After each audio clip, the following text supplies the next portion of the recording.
Shabbat Shalom.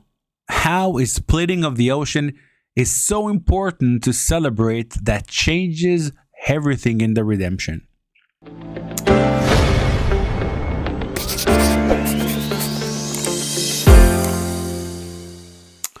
Shabbat Shalom. Today we are not talking about the weekly portion because while it's Passover, the seventh day is another holiday, the seventh day of Passover.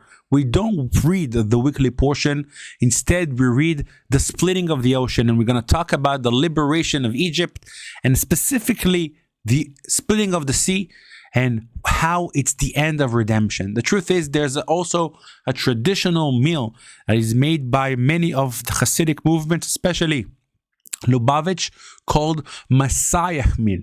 And that's the last meal of the day. It's the afternoon of the seventh day of Passover, really the end of the days of Passover and celebrating the redemption. Why is it so important, so crucial to dedicate another holiday just for the splitting of the ocean? Of course, it's an important miracle. It's part of the story, and it's just a huge miracle.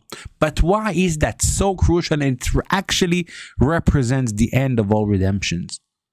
And I think the answer is this.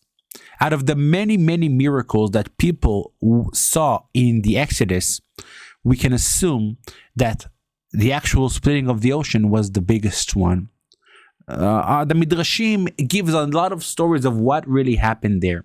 And now, if you ever saw the Ten Commandments, the famous movie, or The Prince of Egypt as kids, if you have grandchildren also, you can imagine that this side of splitting the ocean was something very, very powerful. The Midrash gives a couple of insights of what happened there. And again, if it's not all of it happened, maybe just part of it and maybe none of it.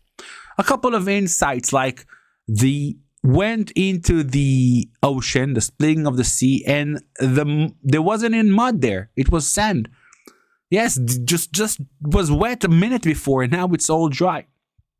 It goes and it explains that there are two ways. Some said it was into two big parts of the oceans or to 12 different rows.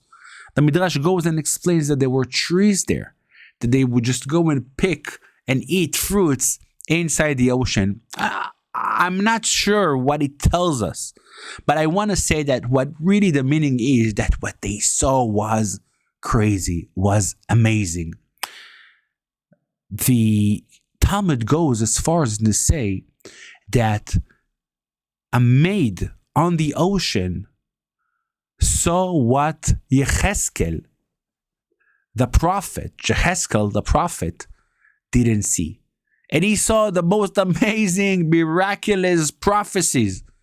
But what she saw, a simple maid on the ocean, there was nothing to compare with that. You saw God, existence, a miracle like nowhere before and nowhere after.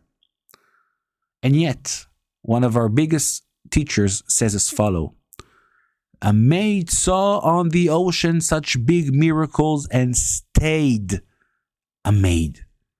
Sometimes when you encounter big miracles, they're so big, they're so huge, they're so emotional, wow, that they just go away and fade away. It's the same way. Yes, it was an amazing insight, but what happened just after? It all went back to normality. They dwelled in the desert and they were looking for miracles, and there was no water and no bread and all the stories as we know them. Meaning, even if you're going to be in the highest moment of really exposed into miracles, the next moment can be just everything is normal because it's an emotional ride, almost an emotional wave, splitting of the ocean. But what happens inside and here doesn't really stick.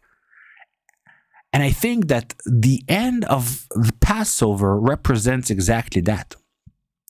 We talked about the Exodus. We celebrated a Seder night with families, with friends. I myself was in an army base where I volunteered to pass the Passover to many, many soldiers. What an amazing opportunity. And when we're sitting there in Passover and when we remember all the miracles of what happened there, and we talk about it, and we eat the matzah for a full week, and we are all engaged in the miracle of freedom, and we talk about the redemption. And then we tend to forget. I know that because what we saw with our eyes in this last war was there were so many miracles, and yet we went back to normal life. How many times? From the beepers, from the pagers, from the night of the big drones and missiles from Iran, and many other incidents, we saw God's presence here in our midst, and yet we continued as normal as nothing happened, because we are human beings. And even the biggest and the highest, most amazing miracle, we continue in time and life, we will tend to forget, and we will tend to oversee, and we will tend to just continue with our normal life.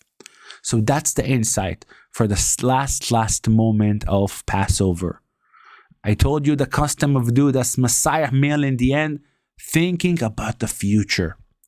It's not enough to talk and dwell about the past and the miracles that happened to us, because as we said, they will pass.